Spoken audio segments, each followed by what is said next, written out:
Hey guys, ये जो हमारा वीडियो होने वाला है उसमें हम लोग पढ़ने वाले हैं क्लास 9 गंगा टेक्स्ट बुक के चैप्टर नंबर 9 राम लक्ष्मण परशुराम संवाद के एमसीक्यू क्वेश्चंस और आंसर्स को। इन एमसीक्यू क्वेश्चंस और आंसर्स के थ्रू हम पूरे चैप्टर को रिवाइज करेंगे। तो चलिए बिना किसी को बोर करते हुए आते हैं फर्स्ट क्वेश्चन पर।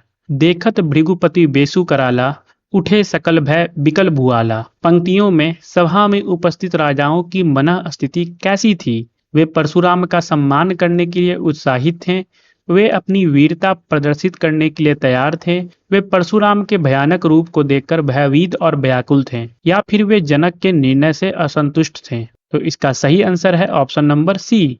यहाँ तुलसीदास जी ने परशुराम के व्यक्तित्व का ऐसा प्रभाव दिखाया है कि उनके सभा में प्रवेश करते ही वहां मौजूद राजाओं का आत्मविश्वास जैसे समाप्त हो जाता है। उनके रौद्र रूप को देखकर सभी घबरा जाते हैं और तुरंत खड़े होकर सम्मान प्रकट करते हैं। यानी इस दृश्य में परशुराम का भय और प्रभाव दोनों एक साथ दिखाई देते हैं। अब आते हैं सेकंड क्वेश्चन पर।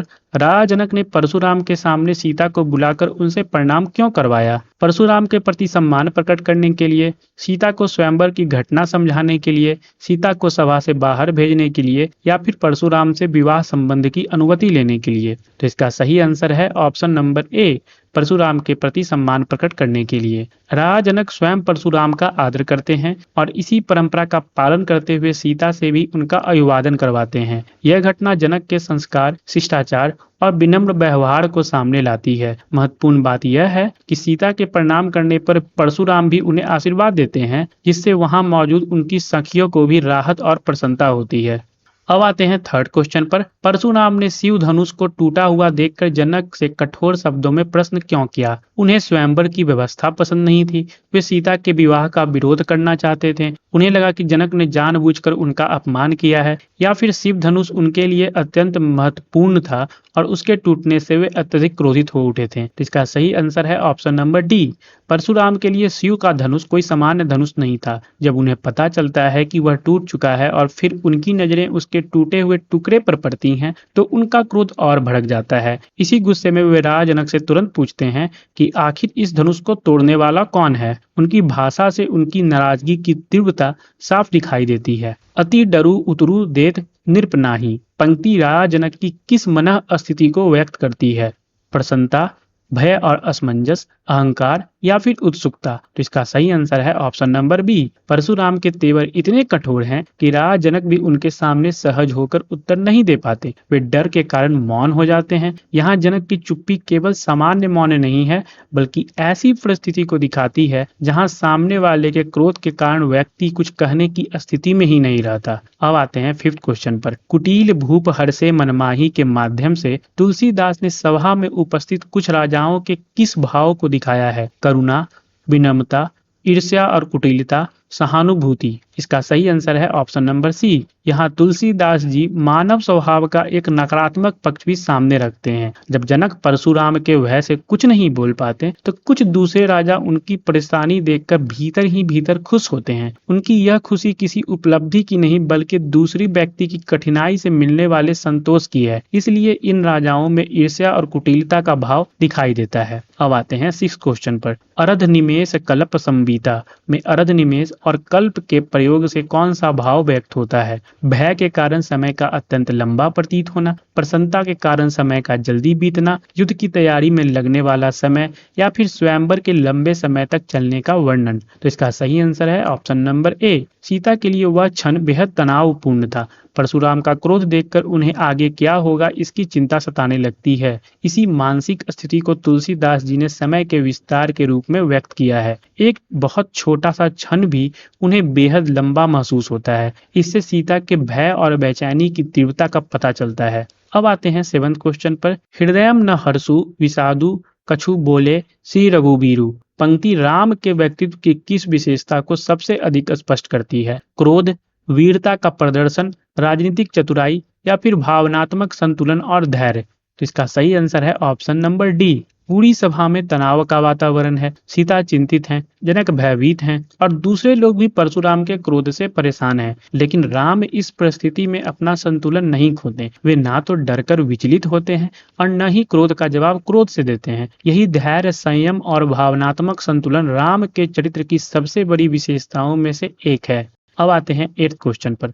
राम ने परशुराम के प्रश्न का उत्तर किस भाव से दिया? चुनौतीपूर्ण, विनम्र और मर्यादित, उपहासपूर्ण या फिर क्रोधपूर्ण? तो इसका सही आंसर है ऑप्शन नंबर बी। राम इस पूरे प्रसंग में अपनी बात रखने का एक बहुत शांत तरीका अपनाते हैं। वे परशुराम से बहस या टकराव करने के बजाय उन्हें सम्मान देते हुए कहते हैं कि धनुष तोड़ने वाला उनका ही कोई सेवक होगा। इसके बाद वे स्वयं को आदेश देने योग्य बताते हैं। इस तरह राम का व्यवहार बताता है कि कठिन परिस्थिति में भी वे विनय और मर्यादा का त्याग नहीं करते। अब आते हैं 9th क्वेश्चन पर। लक्ष्मण के मुस्कुराने और व्यंग्यपूर्ण उत्तर देने का प्रमुख उद्देश्य क्या था? परशुराम को सम्मानित करना, राम को सभा से बाहर ले जाना, परशुराम के क्रोध का प्रत्युत्तर अपने तर्क और व्यंग से देना या फिर राजा जनक का समर्थन करना? तो इसका सही आंसर है ऑप्शन नंबर सी। लक्ष्मण का स्वभाव राम से काफी अलग दिखाई देता है। जहां राम शांत रहकर स्थिति को संभालते हैं, वहीं लक्ष्मण परशुराम के कठोर शब्दों का जवाब मुस्कुरा कर देते हैं।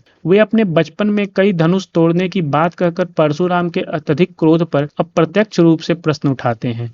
इसलिए उनके संवादों में निर्भीकता के साथ व्यंग्य और तर्क भी दिखाई देता है। अब आते हैं 10th क्वेश्चन पर। परशुराम ने शिव धनुष तोड़ने वालों को किसके समान अपना शत्रु बताया है? राजा जनक, विश्वामित्र, दशरथ या फिर सहस्त्रबाहु? तो इसका सही आंसर है ऑप्शन नंबर डी। परशुराम का क्रोध केवल धनुष टूटने तक सीमित नहीं था।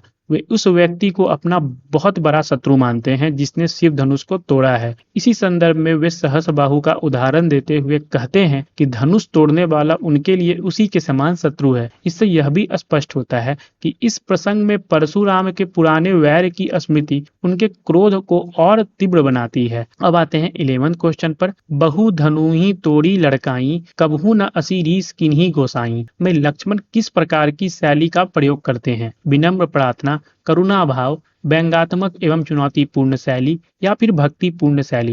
इसका सही आंसर है ऑप्शन नंबर सी। लक्ष्मण यहाँ सीधे तौर पर परशुराम का अपमान करने के बजाय ऐसी बात कहते हैं जिससे उनके कथन में व्यंग्य पैदा हो जाता है। वे बताते हैं कि बचपन में उन्होंने कई धनुष तोड़े, लेकिन तब किसी ने इतनी तीखी प्रतिक्रिया नहीं दी। इस कथन के पीछे लक्ष्मण का उद्देश्य परशुराम के गुस्से को हल्का दिखाना है। इसलिए यहाँ उनकी चुटीली, व्यंग्यपूर्ण और चुनौती देने वाली भाषा दिखाई देती है। अब आते हैं लास्ट क्वेश्चन पर। रे नृप बालक, काल बस बोलक तो ही न संभार पंक्ति में परशुराम लक्ष्मण को किस बात के लिए चेतावनी देते हैं? लक्ष्मण को अपने शब्दों पर नियंत्रण रखने के लिए, लक्ष्मण को स्वयंवर छोड़कर जाने के लिए, लक्ष्मण को राजा जनक से क्षमा मांगने के लिए या फिर लक्ष्मण को राम से अलग होने के लिए? इसका सही आंसर है ऑप्शन नंबर ए। लक्ष्मण के लगातार व्यंग्यपूर्ण उत्तर सुनकर परशुराम का गुस्सा और बढ़ जाता है। वे लक्ष्मण को चेतावनी देते हुए कहते हैं कि उन्हें अपनी बात संभल कर करनी चाहिए। इसके साथ ही परशुराम शिव धनुष की महत्ता भी बताते हैं और स्पष्ट करते हैं कि इसे समान धनुष समझना बड़ी भूल है। तो ये थे राम लक्ष्मण परशुराम संवाद के MCQ क्वेश्चंस और आंसर्स, और उम्मीद है कि यह वीडियो आपके लिए काफी हेल्पफुल होगा। तो इस वीडियो को लाइक कर दें और हमारे चैनल को सब्सक्राइब भी जरूर कर दीजिए।